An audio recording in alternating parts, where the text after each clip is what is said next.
নমস্কার বন্ধুরা, শুভ দুপুর। আজ কিন্তু মাংসটা একেবারে কষা করেছি, দেখতেই পাচ্ছ। আজকে তার জন্য লেবু পাতা দিয়ে মুসুর ডাল করেছি। তো বলে দিই আজ কী করেছি। ভাত, কলমি শাক ভাজা, আলু ভাজা পোস্ত দিয়ে, লেবু পাতা দিয়ে মুসুরির ডাল, চিকেন আলু কষা, জল মানে এটা মেয়েকে খেতে দিয়েছি, আর আমরা চাটনি।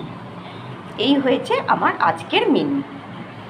তো তোমাদের এই মেনুটা কেমন লাগলো প্লিজ একটু কমেন্টে জানিও। যদি ভালো লেগে থাকে অবশ্যই লাইক কমেন্ট শেয়ার করতে ভুলো না।